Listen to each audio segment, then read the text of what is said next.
Sana lang ay hindi ito pagtatakip. Reaksyon ni Franz Castro sa National Rally for Peace. Nagbigay ng reaksyon si senatorial candidate at ACT Teachers Party List Representative Franz Castro kaugnay sa inorganisang National Rally for Peace ng Iglesia ni Cristo o INC. Sa panayam ng media nitong Lunes, January 13, 2025, sinabi ni Castro na sana ay hindi ito pagtatakip sa inihaing impeachment laban kay Vice President Sara Duterte. Nirerespeto ko yung inyong karapatan sa pamamahayag sa araw na ito. Karapatan ng bawat individual yung magpahayag ng kung anuman yung kanilang mga saloobin, lalong-lalo na sa nangyayari sa ating pamahalaan. Pahayag ni Castro. Dagdag pa niya, sana lang ay hindi ito yung katulad ng sinasabi ko na baka pagtatakip lang ito doon sa impeachment complaints laban kay Sara Duterte. Sana naman hindi pagtakpan nitong rally na ito yung impeachment na kung saan hinihingi ng bayan ang hustisya at ang katambal ng hustisya yung accountability. Matatandaang nauna nang sinabi ni Castro na hindi para sa kapayapaan at pagkakaisa ang nasabing rally ng INC, kundi para protektahan lang umano ang Vice Presidente sa alegasyon hinggil sa paggasta sa pondo ng bayan. Sa kasalukuyan, 3 impeachment complaints ang nakahain sa Kamara laban kay Duterte. So sa first complaint, sa second complaint from Kabataan. Magandang hapon po sa lahat. Ako po si Kedge Andres, National Chairperson ng Student Christian Movement of the Philippines at 7th nominee ng Kabataan Party List. Ayon po sa balita, sa survey, less hopeful ang mga Pilipino ngayong bagong taon ng 2025. At napakalinaw ito para sa mga kabataan dahil meron kaming isang napakapangit na halimbawa na isang second highest na official ng ating pamahalaan ay malinaw na sangkot sa korupsyon at sa iba pang mga maling pamamaraan ng pamamahala na may napaka-negatibong epekto sa kabataan, lalo na yung kabataan ay dumaranas ng mga budget cut gaya ng 8 billion deficit sa PUP. Siyempre yung kabataan, ramdam niya yung Duterte legacy sa hanay ng pagpapabaya sa edukasyon noong panahon ng pandemya at sa mga nadamay at kasama ng mga kabataan na biktima ng gera kontra droga. Kaya kami ay kami nagpapatuloy na sa mga pagsusumikap para suhayan yung efforts para sa impeachment. Sa halip po ng kabataan, kinakascade po namin yung iba't ibang mga efforts gaya ng mga pagpapapirma, ng mga signature, mga fora, at mga local mobilizations. At sa diwa po ng first quarter storm, sa darating na January 27, magkakaroon ng isang malaki ang pagkilos ang kabataan hanggang sumama sa iba pang mga pagkilos sa 25 hanggang mag-snowball sa 31 po. Okay, another sister from the second complaint. I am Sister Maria Liza Ruedas, daughter of Charity. Bahagi po ako sa impeachment number 2 and I'm also representing different organizations from the church-based and faith-based communities like Religious Discernment Group, the Rise Up for Life and Rights, One Voice, One Faith, One Nation, and also the Church People's Workers Solidarity. Our main complaint is betrayal of public trust, and that's why we move forward for the impeachment of Vice President Sara Duterte. And with all our voices, we would like to call all our lawmakers, especially in the Congress, to make action and support this call. Time is crucial. We have trust that you can do something for this. Ang taong bayan ay naghihintay para sa action din ninyo. Lahat po nagtitingin sa inyong malaking respond sa aming call for this impeachment.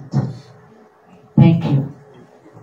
Thank you, sister. So, first, second, from the third complaint. Magandang hapon po. Ako po si Pinky Tam. Kasama po ako sa pangatlong naihaing complaint against Sara Duterte for impeachment.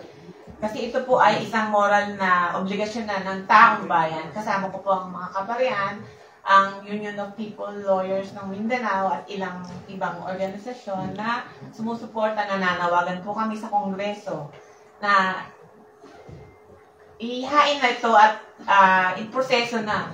Huwag nang patagalin sapagkat kawawa ang ating bayan kung di natin isusulong itong impeachment na ito. Salamat po. Thank you, Pinky. So, meron pa ba? So, kanina, no, na nagkaroon ng discussion, ano ba yung mga pwedeng gawin? So, malinaw sa mensahe ng ating mga complainants na narito ngayon, yung dapat, no, na-actionan na ng House of Representatives itong mga naihaing mga complaint, no, impeachment against Vice President Sara Duterte. At kanina nagkaroon din kami ng mga plano. Ano ba yung mga pwedeng gawin, no, sa susunod na mga araw, no? Tawagin ko si former Congressman Teddy Casino for the plan. Si Lisa Masa for the statement. Magandang tanghali po sa ating lahat. Basically, ang mga complainants ng first, second, and third impeachment complaint ay nagkakaisa sa panawagan sa Kongreso na action na as soon as possible ang aming mga impeachment complaints. Whether they consolidate it, whether may susuportahan silang isa lang, whatever it is, they have to act within the session days allotted until February 7. Ang nais namin ay kagyat na ipadala na ng Speaker ang aming complaints sa Committee on Justice para ito ay mapag-usapan at mapag-desisyon na. And towards that, next week po ay i-ramp up namin ang aming efforts para aksyonan na ito ng Kongreso. Napagkaisahan po na magkakaroon kami ng joint press conference of all the complainants and endorsers.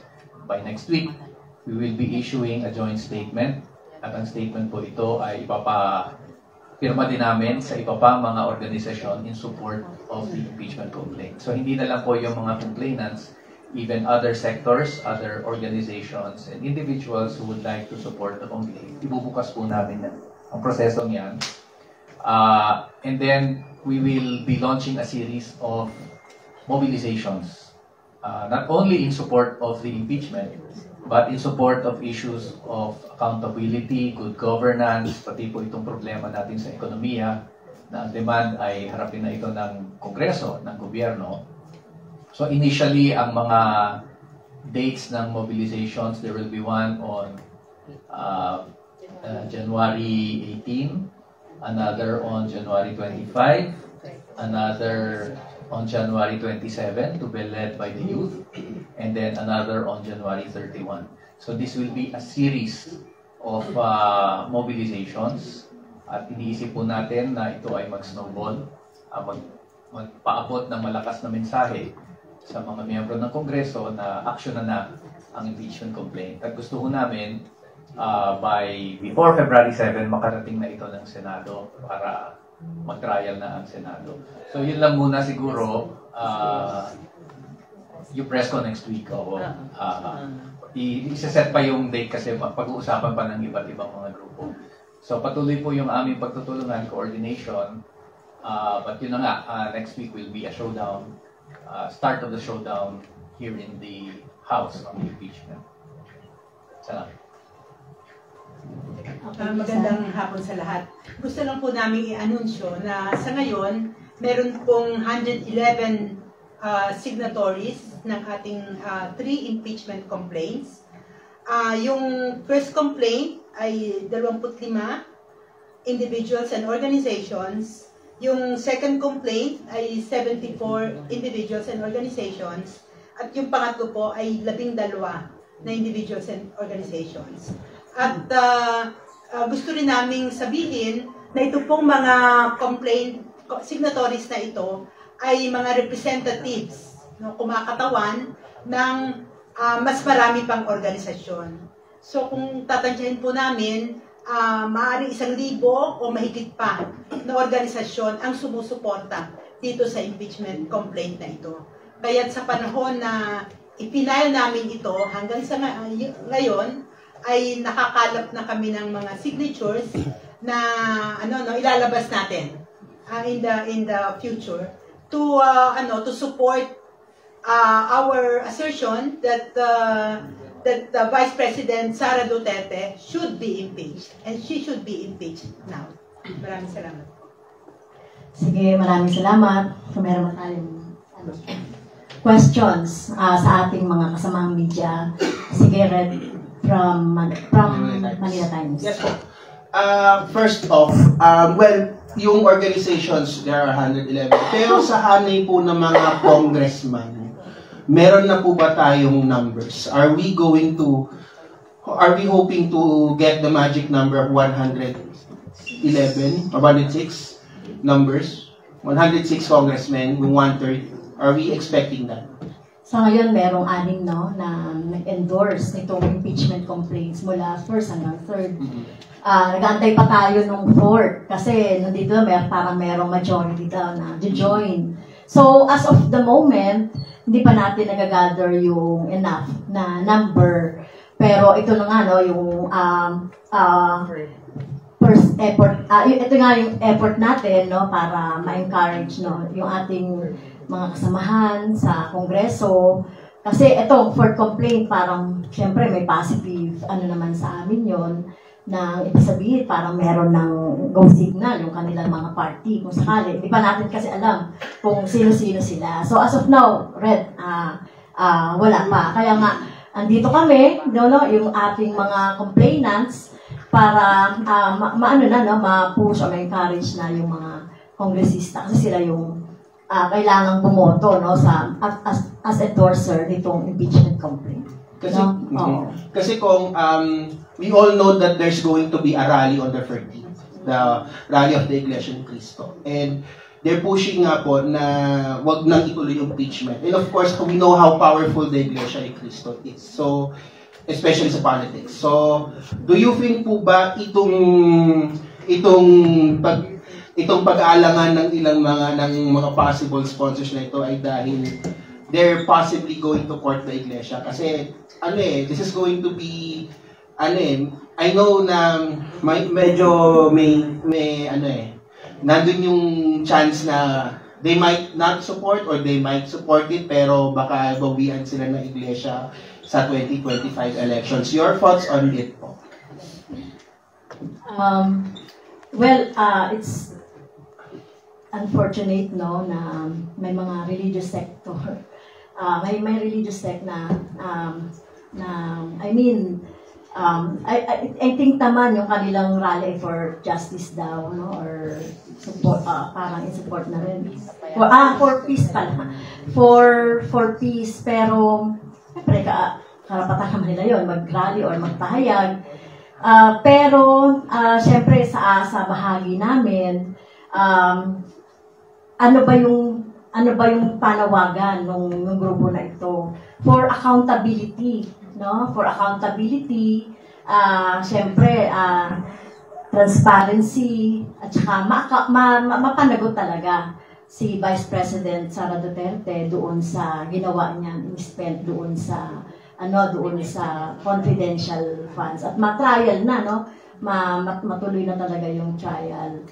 So, siyempre, hindi naman ako makakapagsalita para doon sa aking mga kasamahan sa Kongreso. But hopefully, itong grupo na ito, ma-encourage na natin yung ating mga kasamahan to endorse itong impeachment complaint. Yan, baka mayroong may adadagdag yung ating mga complainants. Si I'm Sylvia. Sylvia. Gusto ko lang i-share ang alam ko, this is my personal opinion and also the information I gathered, na ang Iglesia they're asking their members to come regarding the budget regarding the imperfection of the budget without specifying that it's about the anti-impeachment. So I think a lot of the congressmen and the senators are actually waiting for the voice of the people.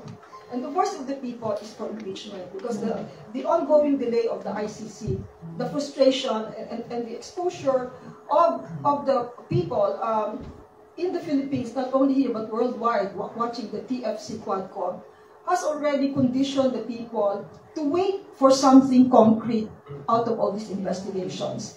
And so if the congressmen and the senators don't give what the people want, I think in the end this will not be beneficial to them. So they really have to weigh their actions. It should not be what INC wants, because INC is not even transparent with their own people in the way they're inviting them to join the January 13 rally.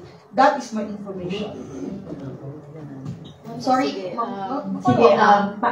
follow up dun sa baka may dadagdag. Doon lang po sa 13 din po ba, meron po ba kayong plano na magsagawa ng malawakang rally in support of the impeachment? Kasi you're saying nga po, the anti-impeachment po yung isa, yung INC. How about yung grupo po, itong malaking grupo na? Additional lang po dun sa tanong kanina. Medyo sinasabi natin parang natatakot or nagdadali-dali yung mga dili-dali yung mga congressman kasi baka mawalan sila ng support. Una po, ang malinaw, may nakomit na kasalanan si BP Sara. May corruption na involved. Dapat yun establish sa ating taong bayan.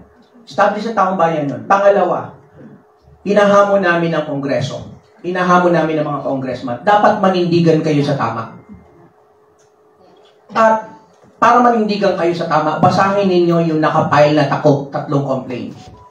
Kung maninindigan ng mga congressman natin sa tama, no, na may na-commit na violation, ang second to the highest position in the land, si Sara Duterte, at tingin ko, doon nila tingnan yung merit ng complaint at hindi sa political na affiliation. Kasi otherwise, kung sa political affiliation lang sila titingin at magpapadalit sila doon, at the end of the day, kawawa ang taong bayan. Ibig sabihin, kapag ganun ang ginawa nila, pinapayagan nila ang corruption.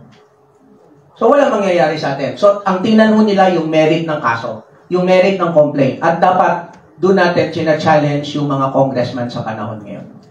Okay. Sige. Yung tanong ni Marian, yung tungkol sa 13 kung merong parallel, no, na, or merong kasabay na mobilization. On the 13th, sa ngayon, itong grupo na to, ang napag-usapan lang ay meron 18, January 18, January 25, January 27, at saka January 31. Ngayon, hindi natin alam kasi baka labas sa grupo na ito yung magrarally din for the 13th. So, hindi rin natin alam kung meron doon, Marian. Sige, si Kenji. Kaugnay lang din po doon sa rally po ng mga Iglesia ni Cristo. Una po sa lahat, syempre din naman natin pinagpapawalan yung mga kongresista na suyuin yung mga grupo na gusto nilang suyuin.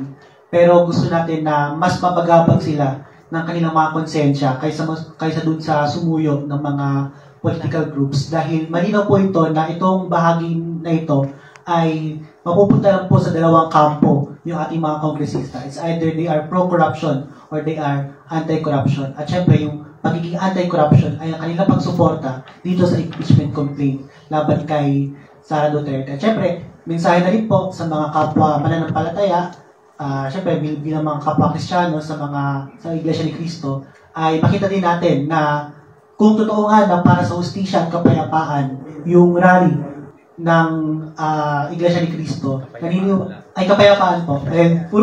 Kung para po sa kapayapaan yung rally ng Iglesia ni Cristo, ang tunay na kapayapaan ay ang, para sa maraming Pilipino, ay ang kawalan ng korupsyon sa ating bansa. Sige, may tanong pa? Sige, sa... Good morning. Good afternoon. Yanas Kapali po, Jeremy News Online. Ma'am, kasi even under the best scenario na may 1/3 and it goes to the Senate directly, pag nag-convene kayo on Monday, pwedeng ipadala na sa Senate kung may 1/3 nga. So, even in that scenario, campaign period na po, by Feb 8.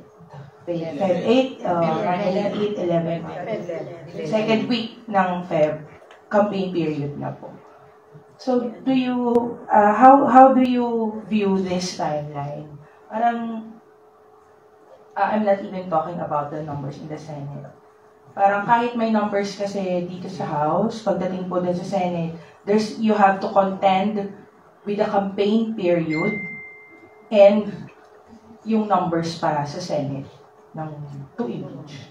So, given this scenario, parang what makes you think po na feasible pa yung pag-pursue ng impeachment complaint dito? I'm not asking about the merit. Assuming there's merit, what about the feasibility? I think that's the elephant in the room right now. Thank you. Sige, Steady, and then si Ma'am Sylvia. Okay, I believe that contrary to your fears that the timing is wrong, I think the timing is perfect. Because now the whole Senate will be under the court of the people. Each one of them will be judged very, very, very minutely. So I think they better be careful. The senators in the upper chamber. At ngayon ho ang pinakamagandang timing.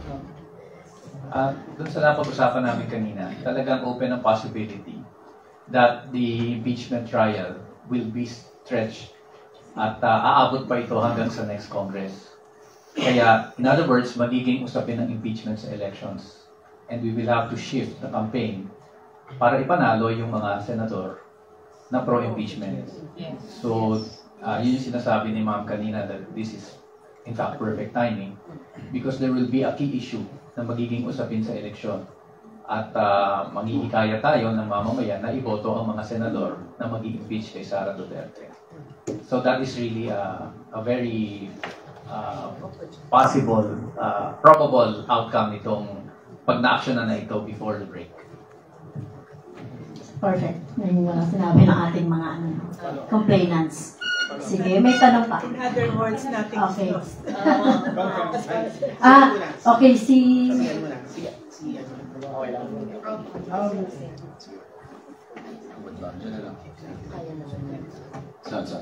Conference Earl po. Sa napagkasunduan po ng grupo, and sinasabi natin crucial yung timing, is the group calling for a result na yung 2025 ay hindi matatapos nang hindi napapatalsik si Sara Duterte? So, yun, ang tanong. Yung group ba? Sige, Lisa. Yung resolve ba ang grupo na hindi matatapos ang 2025 na hindi napapatalsik? Sara, resolve ba tayo doon? Mga kasama, resolve ba tayo doon? Hindi matatapos ang 19th Congress na napatalsik. But I think resolve kami, the fact that we filed the impeachment complaint now, even before 2025, proves na gusto talaga nating ma-impeach na siya. We are united para sa bayan ito. Hindi para sa anumang political consideration, pero para sa magandang kinabukasan ng ating bayan. Ipakita natin na hindi tayo pumapayag sa katiwalian. No? Hindi tayo pumapayag sa corruption at dapat na itong wakasan. So this is actually our message. Okay na, Earl? Okay na, Earl? Follow up lang. Baka meron pang... sige. I think that ang core message lang namin, may dangal ang Pilipino. We deserve good governance. Enough with dynastic rules, no? Number one, alam ng masa, ang iniiyak ng masa, tama na ang korupsyon. Tama na ang dynasties. We need good governance. The Filipino, ang longing ng tao natin, no? The Filipino spirit is, we keep hoping. These are very courageous leaders, no, who filed on our behalf. So ang tanong ko, sa congressman natin, nasaan kayo? Sa tao ba kayo o sa pangsarili ninyo? No? So let's go to our congressmen and women.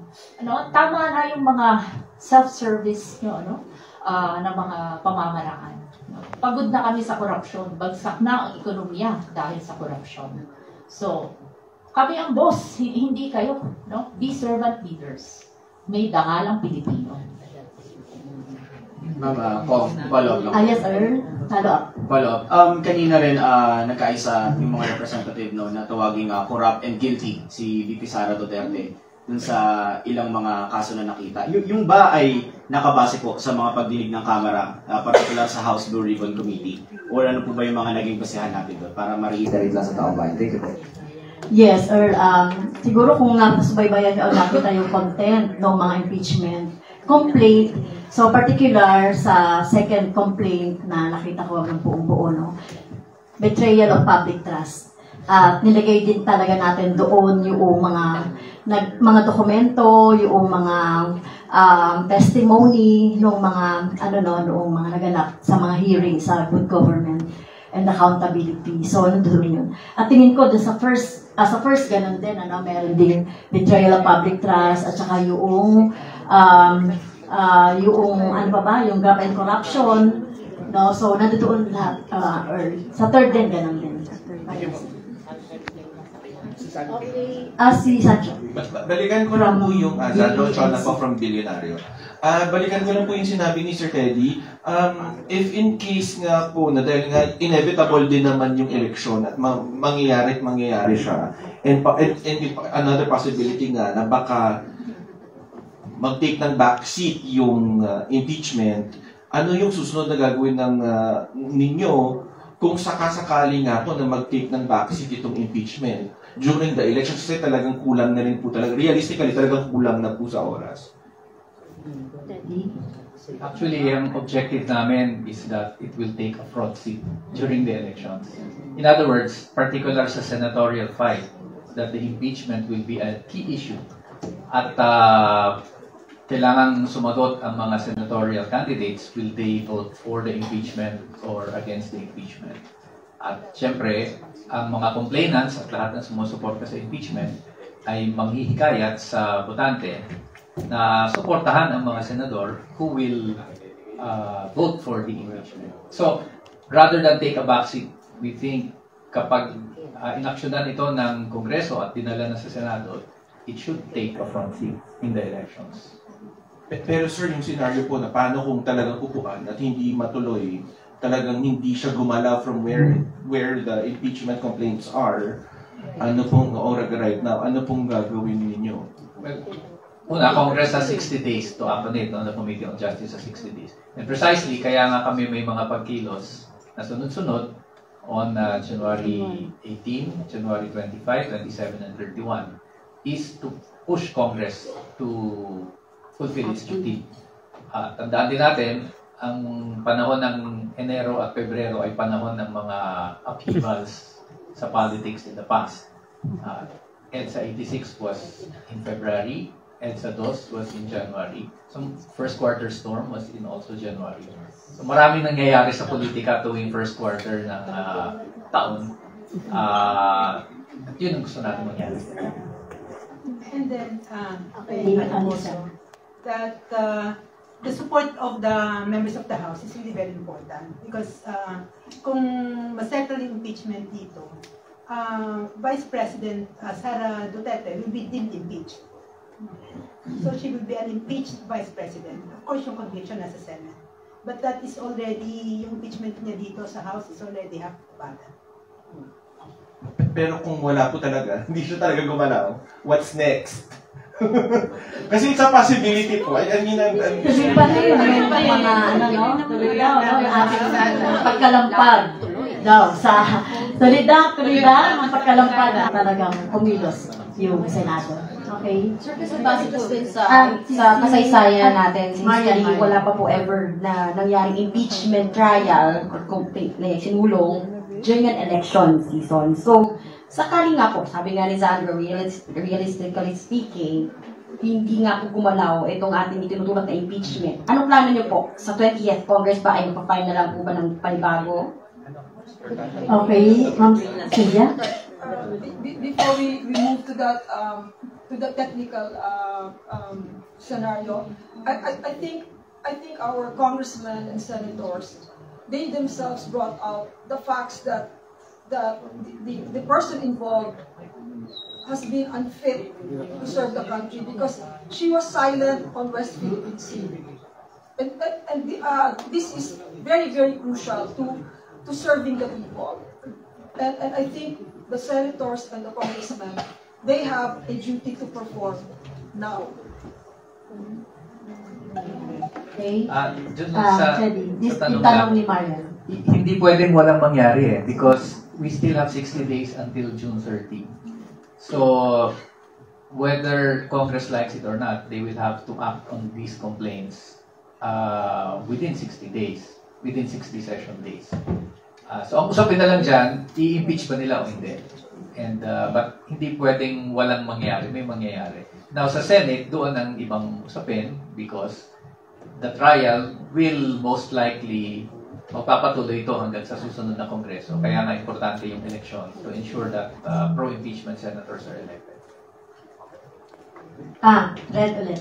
Last na lang po, in connection na lang po sa tanong ni Ate Nacel. Kasi you're saying nga po yung tungkol nga doon sa Senate, baka nga matuloy pa ito sa election and baka nga sa susunod na Congress. Do you think po ba itong yung pinupush, yung impeachment trial po is a way din po para mawalan ng focus yung dalawang Duterte candidates na re-election ngayon, si Bato at si Bongo? Kasi if they're going to be focusing on impeachment, hindi sila makakapagkampanya. And pag hindi sila kampanya, matatalo sila. So, parang is this also a way din po ba na para mawalan ng focus yung mga pro-Duterte candidates din po sa Senate? Sana makatotoo ang sinasabi mo. So, hypothetical yung tanong halos ni Red. So, syempre, tayo, very focused tayo, no? Itong impeachment na ito, kagaya nga nga sinabi ng mga complainants, gusto natin talaga na matuloy ito, no? Dahil, at ito rin yung magiging sukatan nga ng mga tatakbong senador at saka yung mga nakaupong senador kasi i-judge sila ng tao later on. Remember, 2028, election pa rin yan. Kaya ito yung susukat doon sa ating mga membro ng Senado kung ano yung kanilang position. To impeach or not to impeach, convict or acquit. So, yun po, usapin po ito ng ng interest ng ating mga mamamayan. So, saan pa sila? Sa interest ba ng mamamayan o sa kanilang sariling interest? Thank you.